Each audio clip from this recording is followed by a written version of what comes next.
Hi, good morning friends. నేను ఒక విషయం చెప్పాలనుకుంటున్నాను.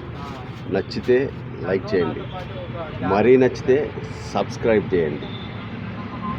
అయితే నేను చెప్పాలనుకున్న విషయం ఏంటంటే, మామూలుగా ఒక రోజుకి 365 రోజులు అంటే అబ్బో అనిపిస్తుంది.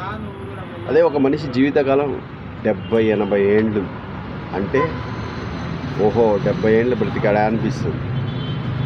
అలాగా 365 ఇంటూ 70 రోజులు చేసామనుకో, చేస్తే 25,550 రోజులు అంటే ఒక మనిషి జీవితకాలం 25,550. రోజుకు ₹1 వేసుకుంటా 25,000. నీ ఖర్చు, నువ్వు చనిపోయాక నీ ఖర్చు 25,000. గుర్తుంచుకో మిత్రమా.